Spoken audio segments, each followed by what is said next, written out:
Terima kasih Yang Mulia.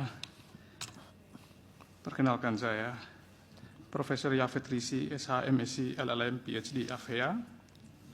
Yang Mulia Majelis Hakim Mahkamah Konstitusi, setelah saya membaca permohonan pemohon dan jawaban pihak terkait, saya memutuskan untuk fokus pada dua isu utama yang mengemuka dalam perkara akuo. Yang pertama adalah prinsip non-retroaktif atau non-retroactivity principle dikaitkan dengan keberlakuan pasal 7 ayat 2 huruf G beserta penjelasannya, junto pasal 2 ayat 2 huruf B angka 2 Undang-Undang 10 2016. Yang kedua, saya ingin menjelaskan tentang perbedaan distinktif atau nyata antara tindak pidana melarikan perempuan di bawah umur sebagaimana dimaksudkan dalam pasal 332 ayat 1 ke 1 KUH pidana dan tindak pidana atau kejahatan kesusilaan, khususnya kejahatan kesusilaan kepada anak berupa pemerkosaan, pencabulan atau persetubuhan, atau menggunakan istilah pemohon kekerasan seksual terhadap anak sebagaimana dimaksud dalam pasal 287 sampai 295, pasal 76 D 76E Undang-Undang Perlindungan Anak, dan pasal 4 ayat 1 ayat 2 Undang-Undang Tindak Pidana Kekerasan Seksual.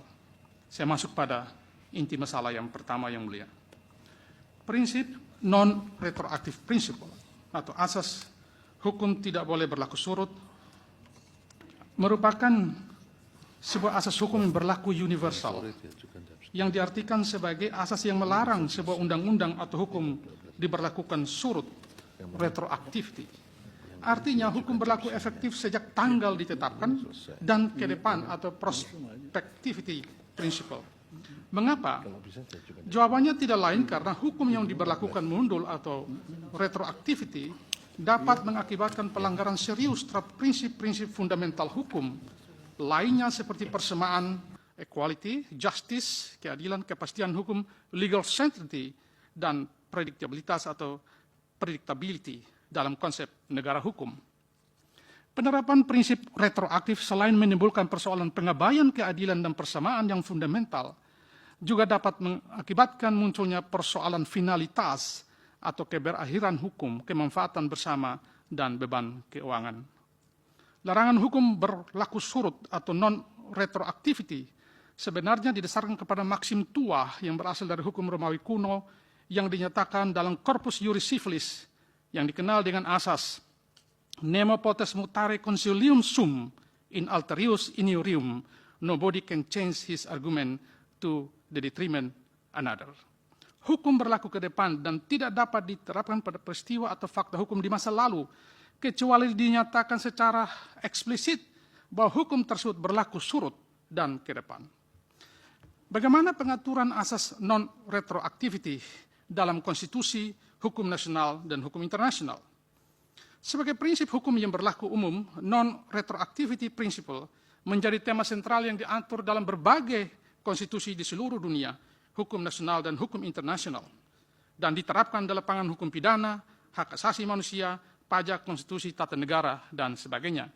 Di Indonesia, kita mengenal itu dalam pasal 28I ayat 2 UUD NRI 1945, yang saya tidak kutip seluruhnya, di keterangan tertulis ada, hak untuk tidak dituntut atas dasar hukum yang berlaku surut adalah hak asasi manusia yang tidak dapat dikurangi dalam keadaan apapun atau yang sering disebut sebagai non-derogable rights.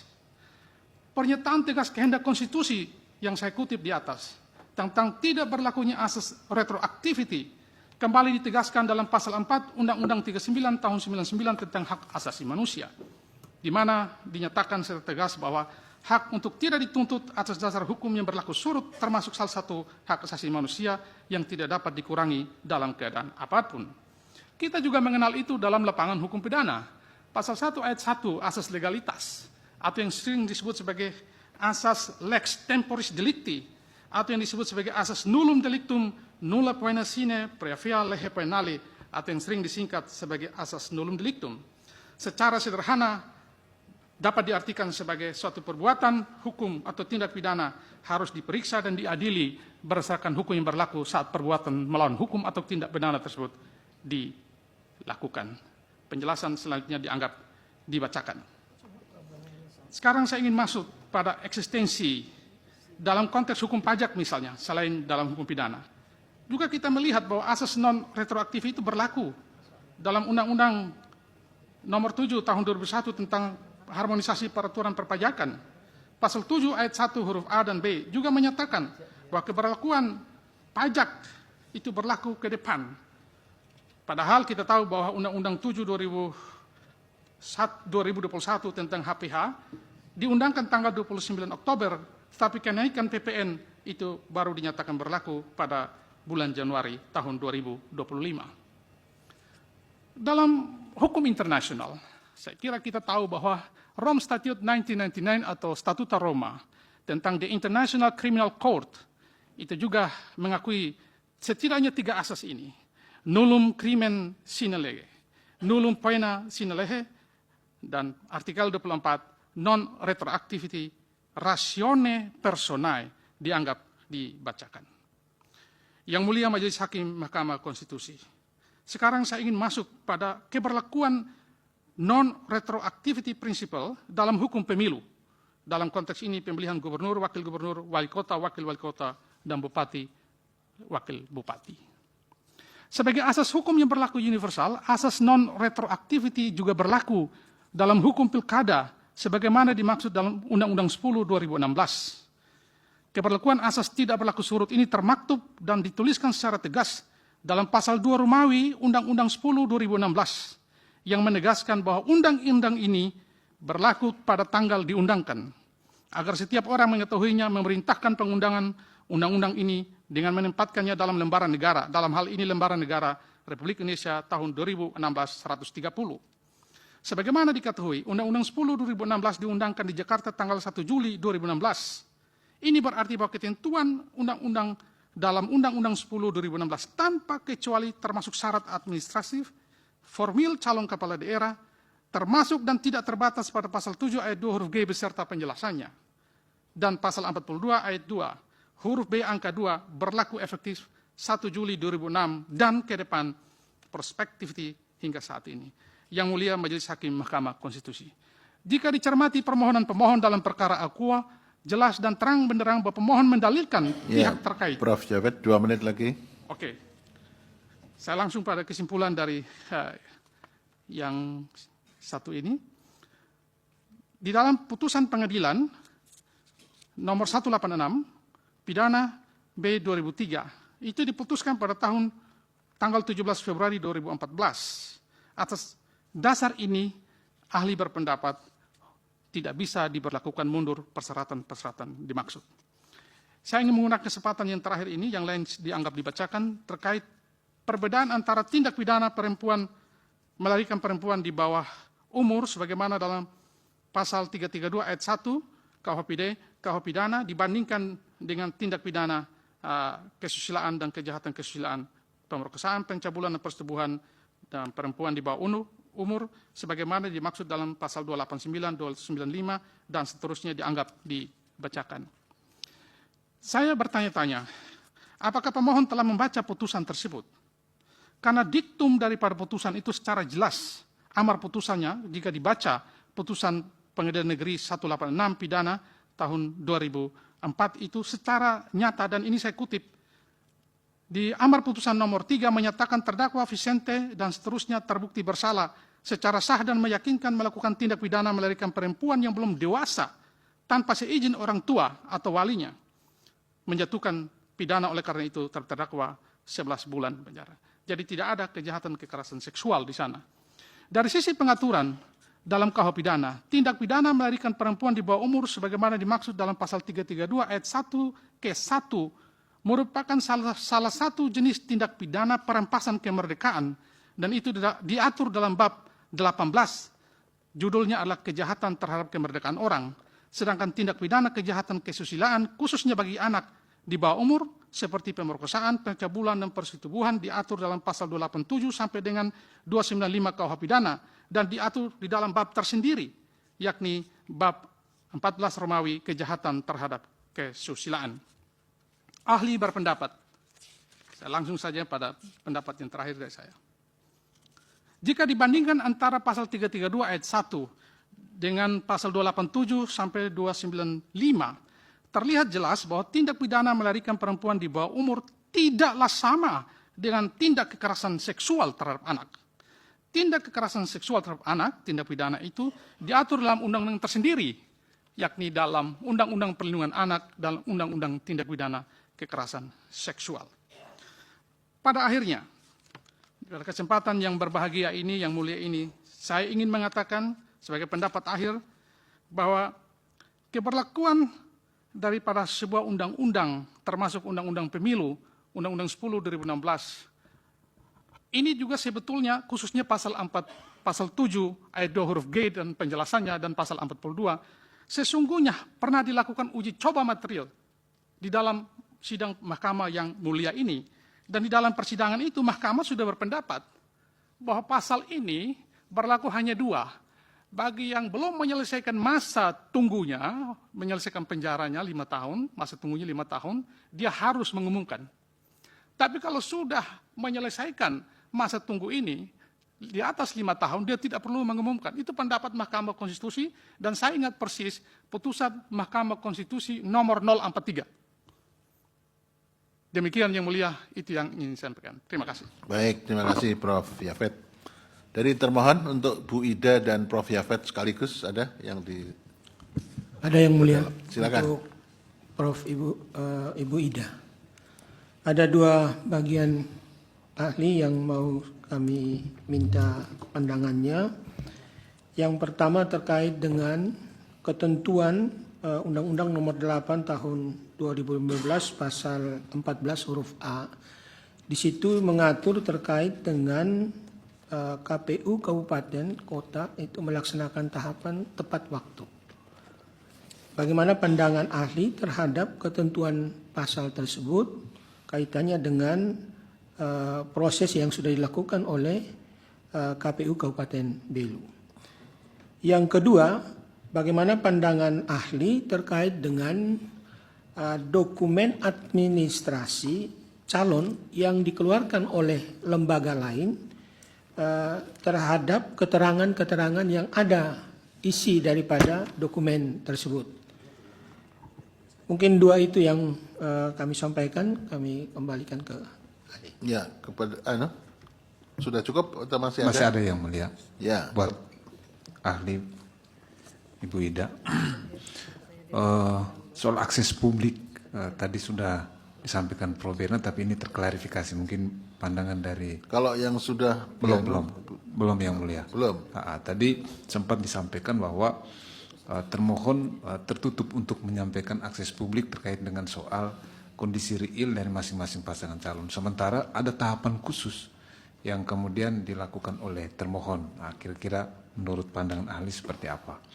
Kemudian yang kedua soal integritas. Tadi dikutip oleh ahli Bu Ida bahwa sebenarnya di awal itu calon yang bersangkutan sudah mengungkapkan itu secara terbuka, jujur di kepolisian dengan surat rekomendasi pada saat pengurusan SKCK.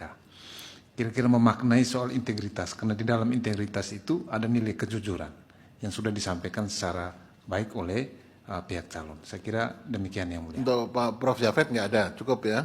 Cukup yang mulia. Baik. Mau sekarang, silakan. Ya, masih ada.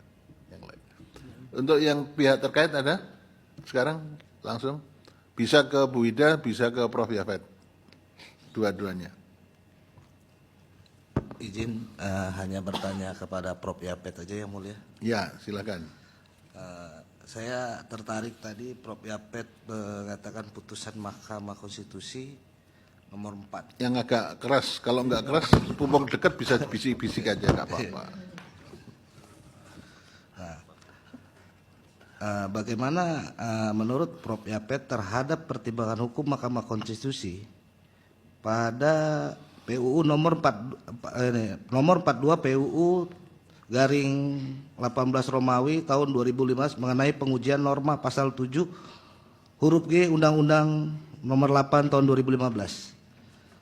Saya bertanya itu, Prof.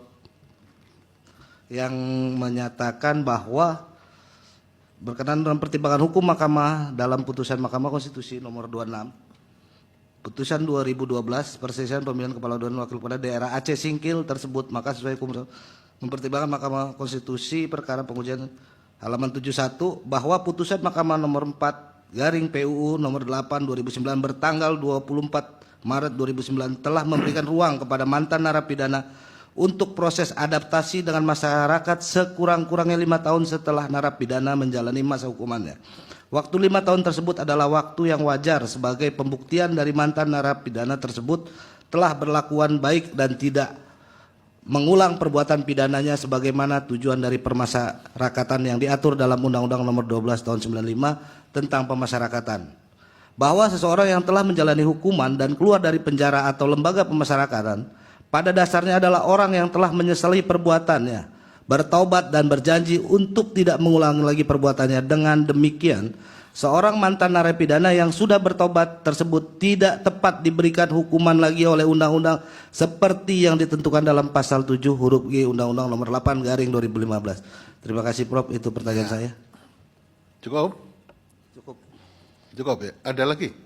Ya, satu lagi, silakan. Izin yang mulia bertanya kepada ahli kami, Prof. Yafet. Lagi-lagi saya menyoroti terkait dengan laporan Bawaslu yang mulia, bahwa tadi di akhir Prof. Menyampaikan bahwa ini telah ada dalam ada pertimbangan mahkamah dalam pengujian undang-undang sebagaimana tadi dimaksud. Jikalau demikian terjadi, yang ingin saya tanyakan, bagaimana status atau kedudukan laporan yang diajukan kepada Bawaslu pada tanggal 6 Desember perihal pelanggaran terhadap pasal sebagaimana dimaksud yang telah diuji di mahkamah. Artinya apakah dalam hal ketika itu tidak terjadi permasalahan, artinya apakah laporan itu harus ditindaklanjuti atau bagaimana? Mohon pendapat ahli. Terima kasih. Ya, sekarang pemohon, ada pemohon? Izin yang mulia, Kepada dua ahli, silakan. Siap mulia. Kepada Prof. Yafet mungkin untuk poin yang kedua, memang menjadi permasalahan di sini, Prof, bahwa kejadian dalam kasus ini terjadi pada bulan Januari 2003. Sedangkan seperti analogi Prof untuk poin yang pertama, bahwa undang-undang tidak berlaku surut. Undang-undang Perlindungan Anak berlaku pada tanggal 22 Oktober 2002. Saya tegaskan kejadian Januari 2003. Pertanyaannya, pada tindak pidana yang terjadi pada Januari 2003, berlaku undang-undang yang mana seharusnya berdasarkan asas retroaktif. Itu yang pertama. Yang kedua, apakah persyaratan sama dengan tuntutan? Karena asas retroaktif itu tujuan keberadaannya untuk penguasa tidak secara semena-mena merampas kemerdekaan dari masyarakat. Apakah persyaratan pencalonan bisa disamakan dengan penuntutan? Yang ketiga, apakah ada masa daluarsa untuk mantan narapidana? Kalau untuk Prof. Ida, kami hanya butuh jalan keluarnya dari kebingungan yang terjadi. Bahwa ada beberapa surat dari institusi yang sama. PN, pengadilan mengeluarkan surat keterangan tidak pernah dipidana, tetapi pengadilan yang sama mengeluarkan putusan pengadilan kepada korban. Kepolisian mengeluarkan RSCK yang menyatakan pernah dipidana, yang ditandatangani oleh Kasat Reskrim mewakili Kapolres. Tetapi Polres juga mengeluarkan surat yang sama, dalam hal ini SKCK, yang menyatakan bahwa tidak pernah dipidana. Untuk kasus ini ada tidak formula atau jalan keluar untuk kebingungan ini, sehingga menjadi masukan bagi mahkamah untuk bisa menyelesaikan kebingungan ini. Tentu kami sebagai pemohon, termohon dan pasangan calon yang lain butuh kepastian hukum untuk keadaan ini. Dari saya demikian Yang Mulia. Cukup ya? Ada? Enggak cukup tuh? Ya, Prof. Anwar? Ada? Baik, terima kasih Yang Mulia. Untuk Pak Ruliandi, ya dan yang lain juga. Kebetulan saya kan pernah bertugas sebagai hakim selama 5 tahun di Pengadilan Negeri Atambua, ibu kota Kabupaten Belu. Nah, jadi paling tidak mengerti ya sedikitlah mengenai hukum adat. Tadi disinggung oleh Prof. Ruliandi mengenai ketentuan pasal 5 ayat 1 Undang-Undang 48 tahun 2009 tentang kewajiban untuk mengikuti, menggali, memahami nilai-nilai hukum yang timbul atau yang tumbuh di masyarakat, terutama oleh para hakim dan tentu saja termasuk hukum adat. Ya, ada istilah di sana itu mungkin Pak Prof. Yafet dari NTT ya. Siap Yang Mulia, dari Melaka dan dari Belu, Oh, dan saya sangat Belu paham hukum adat di sana karena saya lahir besar di sana. Yang Mulia. Belu asli ya. Saya orang Ya nampaknya Malaka demikian. kan Belu tuh. Dulunya satu Yang Mulia, sekarang dipisah. Ya kabupaten sendiri Ya, sekarang ya. Kalau Pak Bernard Leong sama. Saya dari Pulau Sabu. Oh ya, tapi istilah belis ya itu kan berlaku di katedral hampir seluruh NTT ya. Terutama ya yang saya tahu di Atambua itu. Nah, pertanyaan saya begini. Apakah itu kan penyelesaian secara adat, bayar denda kan istilah belis itu kan begitu. Kalau sebuah kasus peristiwa sudah dilakukan penyelesaian secara adat, ya katakanlah seperti kasus yang mengemuka sekarang ini. Ya kalau toh sudah diselesaikan secara adat, saya tidak tahu persis ini. Apakah itu bisa mengenyampingkan ya peraturan perundang-undangan itu saja sih pertanyaan saya. Kalau secara adat ya bayar bilis istilahnya itu ya saya sering dengar dan sering menyaksikan waktu saya 5 tahun di Belu. Terima kasih. Baik, terima kasih. Dimulai dari Bu Ida dulu, silakan. Pak Ruli nanti yang terakhir. Baik, terima kasih Yang Mulia. Pertanyaannya hanya dari termohon. Ya, Ya. tadi ada satu dari pemohon Yang Mulia. Dari pemohon? Ada satu. Oh, masih ada satu tadi. Jalan keluar. Jadi, ya. Yang pertama saya ingin menyampaikan bahwa pelaksanaan tugas penyelenggara pemilu memang dibatasi oleh waktu yang sangat rigid. Mengapa demikian? Karena penyelenggara pemilu mempunyai tanggung jawab moral dan hukum untuk memastikan bahwa sirkulasi kepemimpinan itu dilaksanakan tepat waktu agar tidak terjadi kekosongan kepemimpinan. Jadi bisa dibayangkan kalau KPU tidak bekerja secara tepat waktu, maka mempunyai akibat hukum gitu ya, tidak sederhana terhadap kekosongan kepemimpinan nasional maupun kepemimpinan di daerah yang menopang berjalannya roda pemerintahan secara berkesinambungan. Nah, untuk itu maka tahapan-tahapan pemilihan itu diatur sedemikian rupa dan tidak boleh begitu ya diabaikan ketepatan waktu di dalam melaksanakan tahapan-tahapan. Nah, demikian juga dari aspek penegakan hukum pemilu itu diatur secara rigid. Kapan tenggat waktu untuk menyampaikan laporan dan kemudian lembaga-lembaga yang diberikan otoritas untuk menyelesaikan sengketa atau dugaan-dugaan pelanggaran. Yang tujuannya adalah untuk menjamin bahwa seluruh pelanggaran-pelanggaran pemilihan itu sudah diputuskan sebelum KPU menetapkan hasil pemilu secara nasional maupun dalam pemilihan kepala daerah. Yang outputnya adalah harapannya bagi pembentuk undang-undang hasil pemilihan itu mewujudkan sosok pemimpin yang kredibel begitu ya, tidak dibebani dengan tuduhan kecurangan sehingga ketentuan undang-undang mengatur secara rigid tenggat waktu di dalam penyelesaian pelanggaran-pelanggaran pemilihan. Jadi ketepatan waktu di dalam melaksanakan tahapan-tahapan itu tidak hanya mengikat kepada KPU sebagai penyelenggara pemilu, tetapi juga seluruh lembaga-lembaga yang diberikan otoritas untuk menyelesaikan sengketa atau pelanggaran-pelanggaran pemilihan.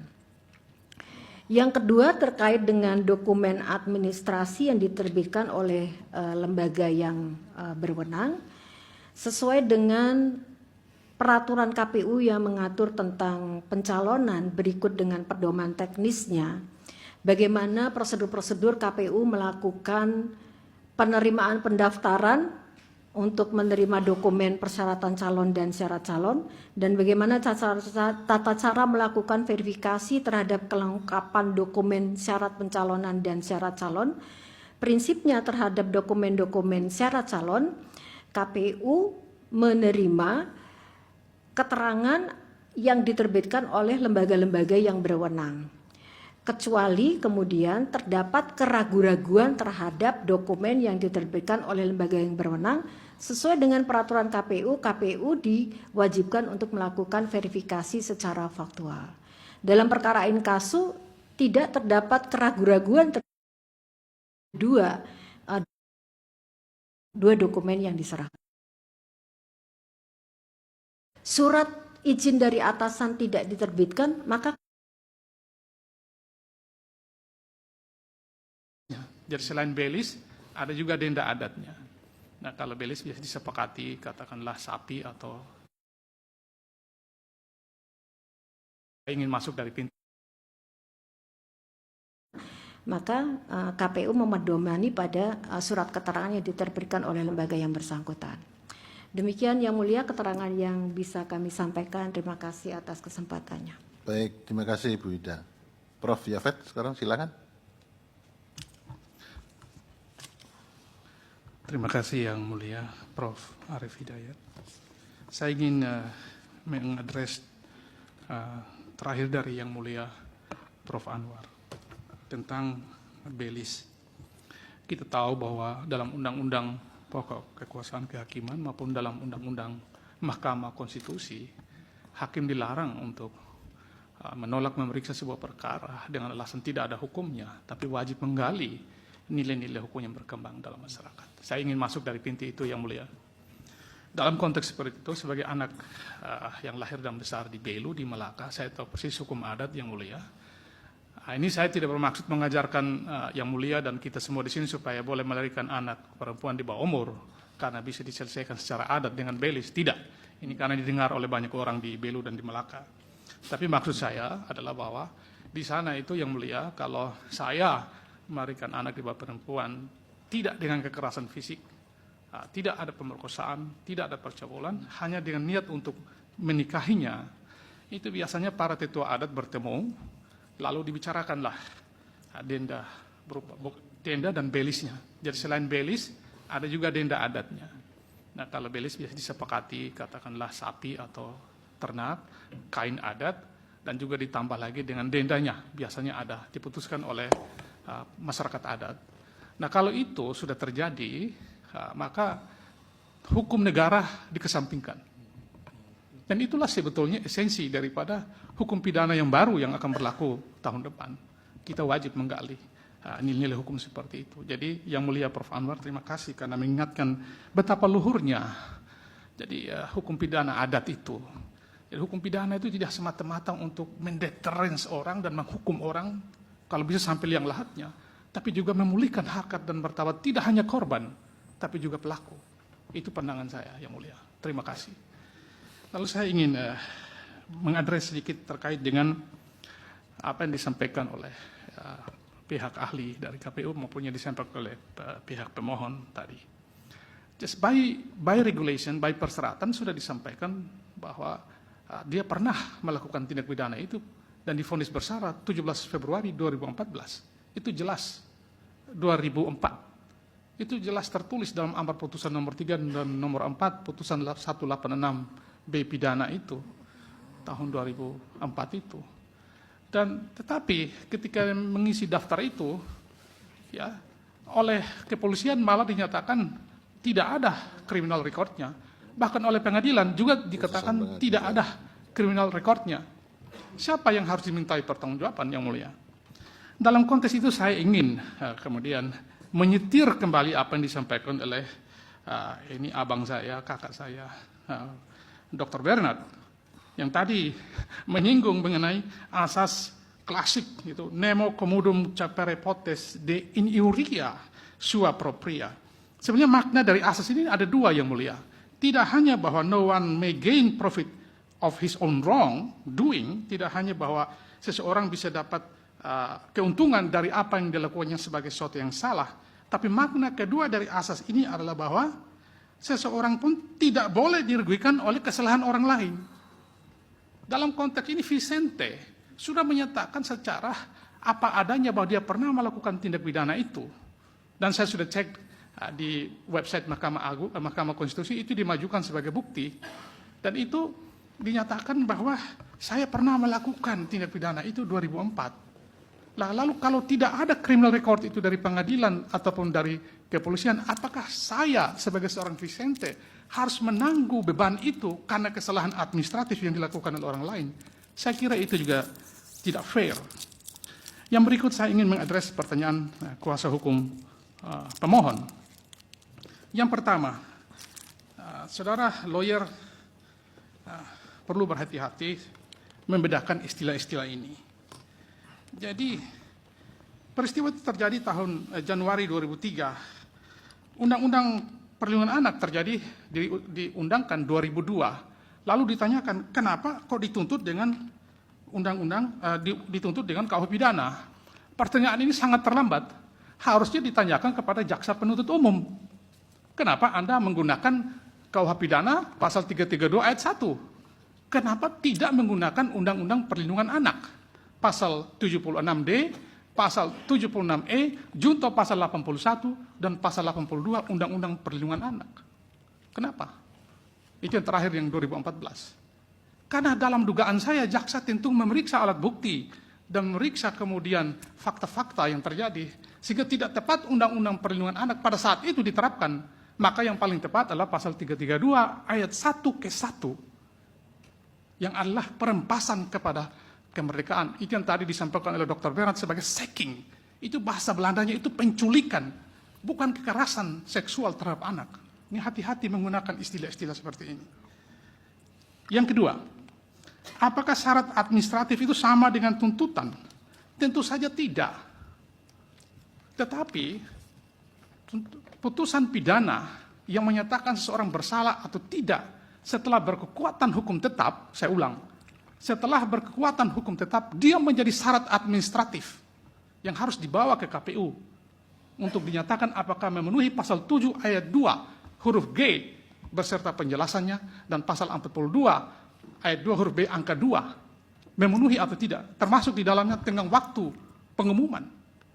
Dan saya kira memang tidak sama, tetapi dijadikan dasar yang dipakai sebagai syarat administratif untuk memenuhi syarat-syarat formil sebagaimana diatur dalam pasal 7 ayat 2. Tidak hanya soal tindak pidana, tapi terkait juga dengan pernyataan tidak pilot, terkait juga tidak sedang dinyatakan pilot, dan seterusnya. Pertanyaan yang ketiga terkait dengan masa daluarsa sebagai seorang terpidana. Dalam konsep hukum pidana, kita tahu tidak boleh terjadi double jeopardy. Tidak boleh terjadi seorang divonis untuk kedua kalinya. Ketika seseorang sudah menyelesaikan masa penjaranya dan dianggap selesai, dia kembali kepada masyarakat. Itulah sebenarnya tujuan pemidanaan yang paling hakiki. Itulah sebenarnya tujuan daripada lembaga pemasyarakatan. Ketika dia sudah selesai dibina di LP, dia keluar, dia dianggap sebagai masyarakat yang normal seperti biasanya. Jadi jangan lagi kemudian kita menghukum lagi yang kedua kalinya. Karena itu asasnya tidak dikenal. Double punishment atau double jeopardy itu tidak dikenal dalam konsep hukum pidana. Majelis Hakim yang mulia, saya ingin mengadres pertanyaan yang terakhir yang disampaikan oleh pihak pihak terkait. Kalau kita membaca putusan 042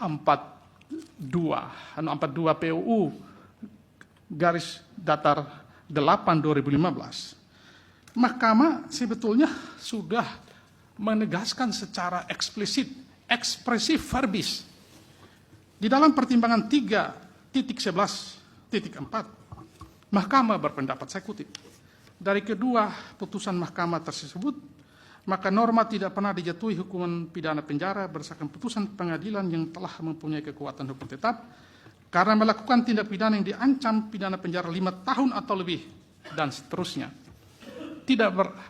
Masih berlaku, harus ditafsir sesuai dengan tafsir sebagaimana dalam keputusan Aquo, putusan 4 PUU 7 Romawi 2009 tanggal 24 Maret 2009. Ada 3 kriteria yang ditetapkan oleh Mahkamah yang mulia ini. Yang pertama, tidak berlaku untuk jabatan publik yang dipilih atau elected officials. Yang kedua, berlaku terbatas jangka waktu hanya 5 tahun sejak terpidana selesai menjalani hukumannya. Yang ketiga, dikecualikan bagi mantan terpidana yang secara terbuka dan jujur mengemukakan kepada publik bahwa yang bersangkutan mantan terpidana, dan 4, bukan sebagai pelaku kejahatan berulang atau residivis.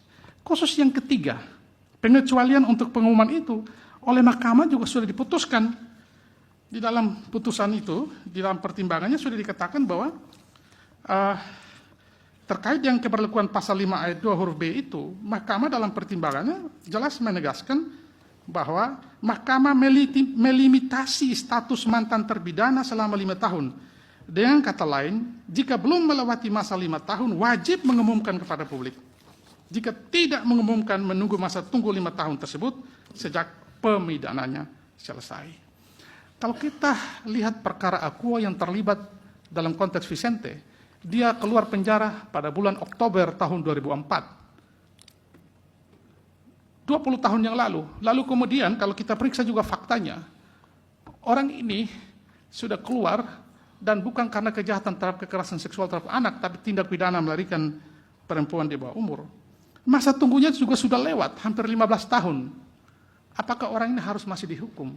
Saya kembalikan kepada Yang Mulia Majelis Hakim Mahkamah Konstitusi untuk mempertimbangkannya dari sisi keadilan dan kemanusiaan. Lalu yang terakhir, terkait dengan pertanyaan dari pihak terkait dengan tadi disinggung soal singkil, putusan terkait dengan singkil tadi. Saya membaca putusan itu Yang Mulia. Di dalam putusan itu bahkan bupati dan wakil bupatinya itu terpidana, mantan terpidana. Tapi Mahkamah mengabaikan fakta-fakta itu dengan pertimbangan apa yang disebut dalam putusan tersebut, publik telah mengetahuinya. Karena itu permohonan dalam kasus singkil itu kemudian ditolak oleh Mahkamah yang mulia ini. Padahal itu bupati dan wakil bupatinya itu jelas-jelas mantan terpidana.